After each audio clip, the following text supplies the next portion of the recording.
Dear Lens, what are the most tough, most difficult things to accept is that you've done well in the interviews and you are not selected. We have students coming to us and saying, Sir, I did very well in my technical round. I hit it out of the park in the HR round, yet I was not selected. Now, it's a difficult aspect for anyone to digest.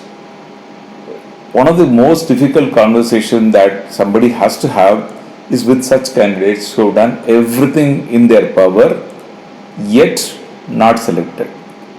Now, let's try to understand how to get over it. To understand how to get over it, let's look at what goes into a selection.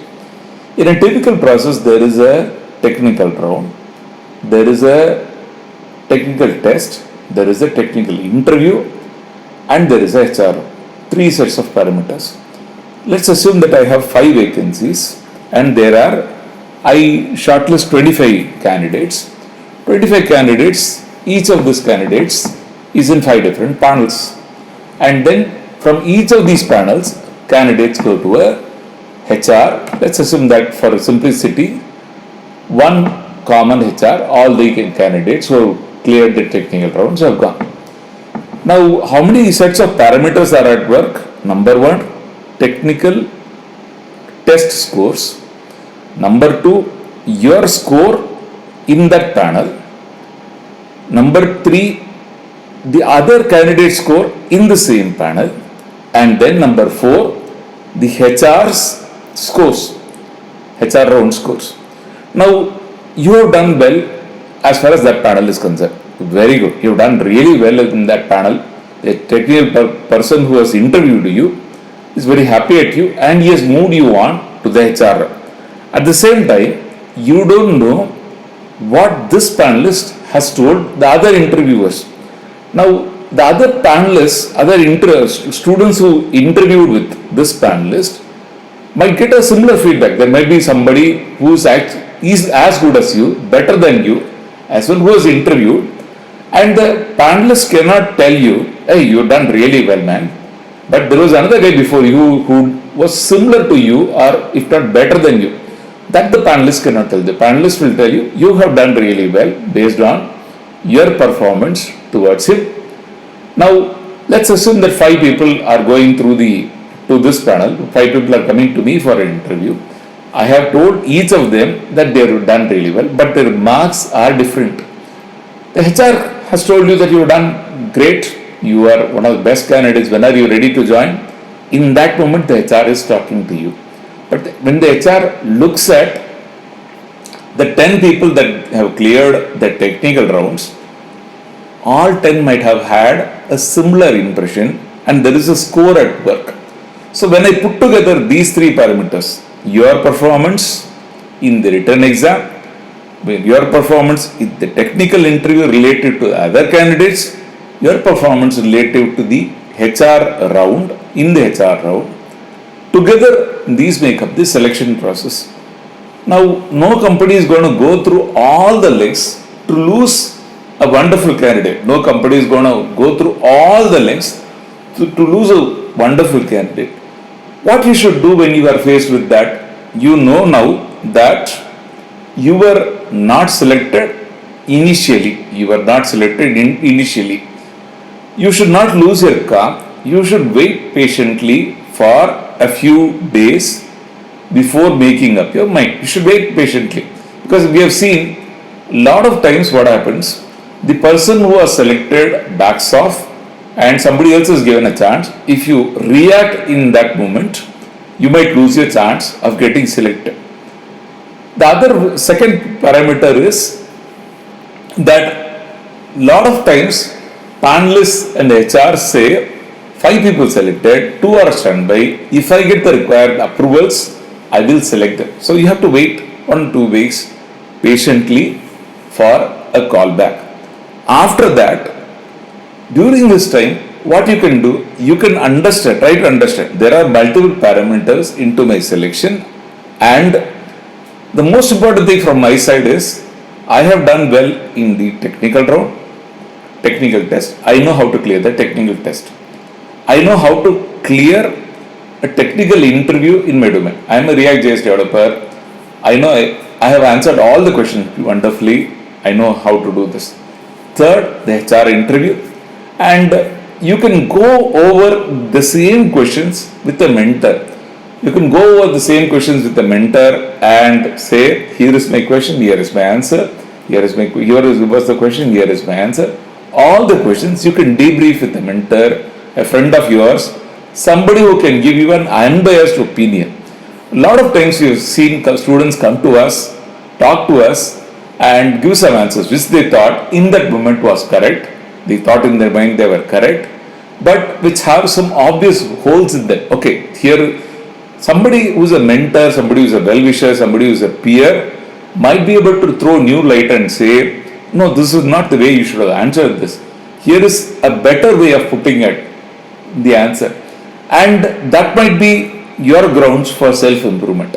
So go through this process immediately when you get a non-selection. Go through this process of reflection, going through this, see if there is anything in the interview, in the technical interview or the HR interview that you can learn from and improve.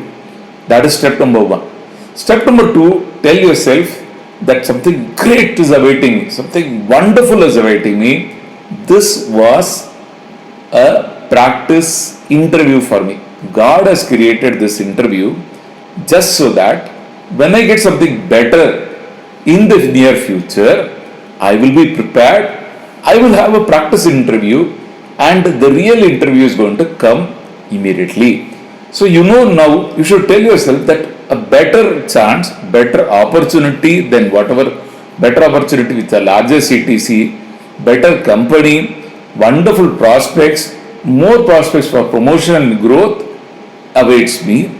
And for that, God has created this interview opportunity so that I practice, and immediately when I get that opportunity, I will be doing really well. So this is a practice round. Tell yourself this is a practice round. This is not the real finale. This is not the real ball. It's just a practice ball. And when the real opportunity comes, I'll be able to make it. Third thing is, please start working on both your strengths and weaknesses. Just before the interview, ask yourself, just before the interview, what were you worried about? What are the things that you felt just before you go for an interview? Now, everybody will have some worries in them, some questions in them. If the interviewer asks these questions, I am weak, and you will have a realization. During the interview, if you think back, there were times where you would have felt, if this question was asked, I am not going to be able to answer. So make a list of your weaknesses that you observed during this interview, that you know that you have.